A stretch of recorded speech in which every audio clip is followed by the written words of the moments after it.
Hello my dear friends, క్రీస్తు ప్రభువునందు మాకు అత్యంత ప్రియులైన మీ అందరికీ లైఫ్ చర్చ్ వైజాగ్ నుండి శుభములు.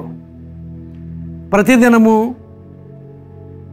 ఈ లైఫ్ చర్చ్ వైజాగ్ నుండి ఈ హోప్ ఫర్ టుడే సందేశాలు అందించడానికి దేవుడు మాకు ఇస్తున్న భాగ్యాన్ని బట్టి దేవునికి స్తోత్రాలు చెల్లిస్తూ ఈరోజు హోప్ ఫర్ టుడే సందేశంలోనికి మిమ్ములను ప్రేమపూర్వకంగా ఆహ్వానిస్తూ ఉన్నాను. ఈరోజు కొరింథీయులకు రాసిన 2వ పత్రిక 4వ అధ్యాయము 8వ వచనాన్ని మీ కొరకు చదువుతున్నాను. కొరింథీయులకు రాసిన 2వ పత్రిక 4వ అధ్యాయము 8వ వచనం. ఎటుబోయినను శ్రమపడుచున్నను ఇరికింపబడు వారము కాము, అపాయములోనున్నను కేవలము ఉపాయము లేని వారము కాము. పౌలు తన పరిచర్యలో ఎన్నో శ్రమలను అనుభవిస్తూ, అన్ని శ్రమలు అనుభవిస్తున్నప్పటికీ కూడా ఆ శ్రమల మధ్య దేవుడు వారిని పరిచర్యలోనూ జీవితాల్లోనూ కొనసాగింపచేస్తున్న స్థితి కొరకు మాట్లాడుతున్నాడు. ఎటుపోయినా మాకు శ్రమలు ఎదురవుతున్నాయి, ఇరికింపబడుతున్నాం. అయితే దాని అంతటిలో కూడా ఉపాయం లేకుండా దేవుడు చేయడం లేదు, దేవుడు మమ్మల్ని ఆదుకుంటున్నాడు అనే సత్యాన్ని పౌలు అక్కడ మాట్లాడుతున్నాడు. నిజమే ప్రియులరా, బైబిల్ గ్రంథం అంతటిలో మనం జాగ్రత్తగా గమనిస్తే క్రైస్తవ సంఘం శ్రమల్లోనే ప్రారంభమైంది, శ్రమల్లోనే వర్ధిల్లింది. ఎప్పటికీ కూడా క్రైస్తవ సంఘం శ్రమలలోనే ఉంది, శ్రమల్లోనే వర్ధిల్లుతూ ఉంది. క్రైస్తవ సంఘం దేనికి సాదృశ్యంగా ఉందో అలాంటి ఇశ్రాయేలు జనాంగము, ఇశ్రాయేలు దేశము, ఇశ్రాయేలు జనాంగం కూడా శ్రమల్లోనే జనాంగంగా వర్ధిల్లారు వాళ్ళు. ఎందుకంటే ఇశ్రాయేలు జనాంగము అనేది ఐగుప్తు దేశంలో ఏర్పడింది. శ్రమలలో ఉండి శ్రమలలో ఒక జనాంగంగా వర్ధిల్లారు వాళ్ళు.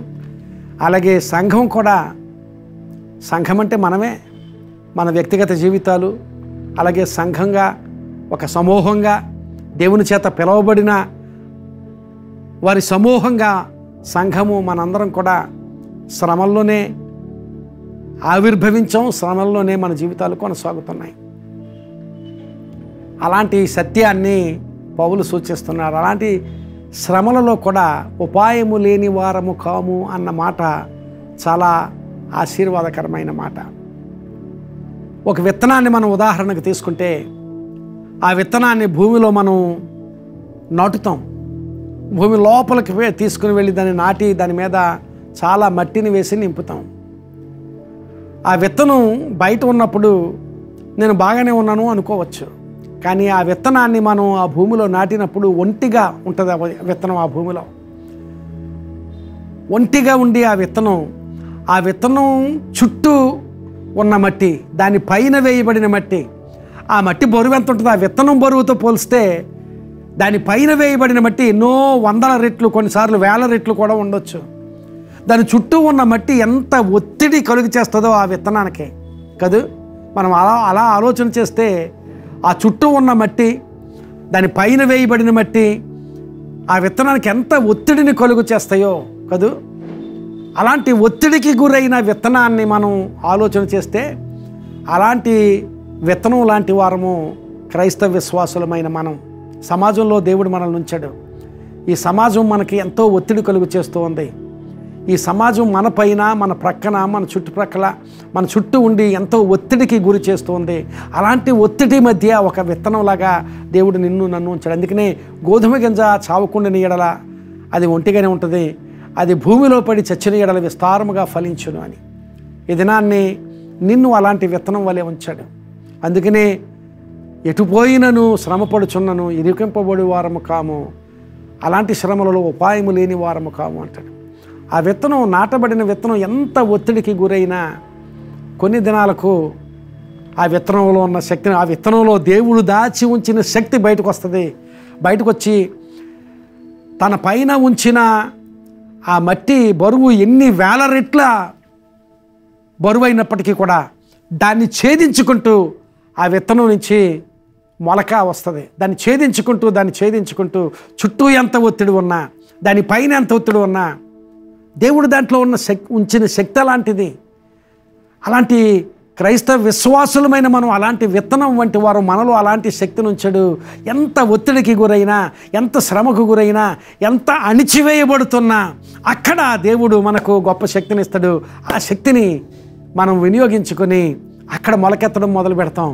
అలా మొలకెత్తి ఎంత బరువైన భారం మన మీద ఉన్నా దానిని ఛేదించుకుంటూ పైకి వస్తూ ఉంటాం, దాన్ని ఛేదించుకుంటూ బయటకు వస్తాం. ప్రియులారా, అలాంటి శక్తిని దేవుడు మీలో ఉంచాడు. ఈ దినాన్ని ఆ విత్తనంలో దేవుడు ఉంచిన శక్తి నీలో ఉంచాడని నీవు గ్రహించగలిగితే, ఒకవేళ నీ మీద ఎలాంటి వ్యతిరేకత రూపొందుతున్నా ఆ వ్యతిరేకత అనే శక్తికి నీవు భయపడవు. ఎందుకంటే నీలో దేవుడు ఉంచిన శక్తి ఆ వ్యతిరేకత కంటే గొప్ప శక్తి. ఎందుకంటే ఆ విత్తనం పైన ఉంచబడిన మట్టి మొదటగా చూసినప్పుడు చాలా బరువైంది, చాలా బరువుగా ఉంది. ఆ విత్తనం ఆ మట్టిని ఏం చేయగలదు అనిపిస్తుంది. కానీ ఆ విత్తనంలో ఉన్న శక్తి ఆ మట్టిని సహితము దాన్ని ఛేదించుకుంటూ ఆ మొలకగా బయటకు వచ్చి అది విస్తారమైన పెద్ద వృక్షం అయిపోతుంది. ఈ దినాన్ని అలాంటి శక్తిని దేవుడు నీలో దాచి ఉంచాడు. అందుకనే పౌలు అంటాడు, మేము ఎంత శ్రమ పడినా ఉపాయము లేని వారం కాదు, ఎందుకంటే దేవుడు మాతో ఉన్నాడు. ఆ శ్రమ నుంచి బయటకు తీసుకుని వచ్చి దేవుడు గొప్ప కార్యాలు చేస్తాడు అని వాగ్దానం చేస్తున్నాడు. ఈ దినాన్ని దేవుడు నీ జీవితంలో ఒకవేళ ఎలాంటి ప్రతికూలత ఉన్నా, ఎలాంటి వ్యతిరేకత ఉన్నా, ఎలాంటి సమస్యలతో ఉన్నా, ఎలాంటి నిరాశ నిస్పృహ అనే స్థితి నీ జీవితంలో ఉన్నా, నీలో దేవుడు ఉంచిన శక్తిని నీవు అర్థం చేసుకుంటే నీవు దేనికి భయపడవు. నీ పైన ఉంచబడిన భారానికి నీవు భయపడవు, నీ చుట్టూ ఉన్న ఒత్తిడికి నీవు భయపడవు, ఏ ప్రతికూల పరిస్థితికి భయపడవు. ఎందుకంటే నీలో దేవుడు ఉంచిన శక్తి గొప్పది. నీ చుట్టూ ఉన్న శక్తి కంటే, నీ పైన ఉన్న శక్తి కంటే, నీవు ఎలాంటి వ్యతిరేకత ఎదుర్కొంటున్నా ఆ వ్యతిరేకత అంతటి కంటే గొప్ప శక్తిని దేవుడు నీలో దాచి ఉంచాడు. నీలో దాచి ఉంచిన శక్తి మొలకెత్తడం మొదలు పెడితే నీ పైన ఎంత శక్తి ఉన్నా, నీ చుట్టూ ఎంత శక్తి ఉన్నా దాని అంతటిని ఛేదించుకుని నువ్వు బయటకు రాగలుగుతావు. గొప్ప ఆశీర్వాదకరమైన అనుభవంలోనికి నువ్వు వర్ధిల్లుతావు. అలా వర్ధిల్లగలిగేటట్లుగా దేవుడు నిన్ను ఆశీర్వదించునుగాక. ప్రార్థన చేసుకుందాం. కృపగల మా తండ్రి, ఈరోజు మేము ధ్యానించిన మాటలు ఈ విన్నవారందరి జీవితాల్లోనూ ప్రభువా వాస్తవికత సంతరించుకోగలిగేటట్లుగా సహాయం చేయమని ప్రార్థన చేస్తున్నాను.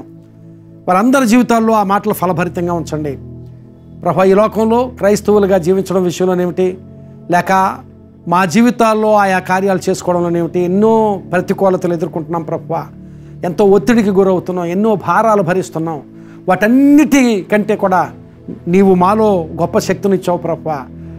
వాటన్నిటినీ ఛేదించుకుంటూ నీవిచ్చిన శక్తిని బట్టి మేము ప్రభువా ఆ భారాలని, ఆ ఒత్తిడులను అన్నిటినీ దాటి ముందుకు సాగగలిగేటట్లుగా ప్రభువా ఆ ఒత్తిడిలో నుంచి, ఆ భారంలో నుంచి ఛేదించుకుని మొలకగా వచ్చి మహావృక్షం ఎలా అయిపోతుందో అలాగ మా జీవితాలు వర్ధిల్లగలిగేటట్లు మేము ఆశీర్వదించబడడానికి, మా కుటుంబాలకు, సంఘానికి, ఇంకా అనేక మందికి ఆశీర్వాదకరంగా ఉండడానికి నీ కృప మాయడల విస్తరింపచేయమని ప్రార్థన చేస్తూ ఈ మాటలు విన్న వారందరి జీవితాల్లో గొప్ప కార్యాలు జరిగించమని, వారి సమస్యల్లోనూ వారి అవసరతల్లోనూ సహాయం దయచేయమని యేసు నామమున అతి మిక్కిలి వినయముగా బ్రతిమలాడి వేడుకుంటున్నాం తండ్రి. Amen. God bless you my friends. Have a wonderful day. ఈ సందేశం మీకు ఆశీర్వాదకరంగా ఉంటే, మీకు పురికొల్పుగా ఉంటే ఇతరులకు షేర్ చేయండి. వారికి కూడా ఆశీర్వాదకరంగా ఉంటారు మీరు. దాన్ని బట్టి దేవుడు మిమ్మల్ని దీవిస్తాడు. God bless you.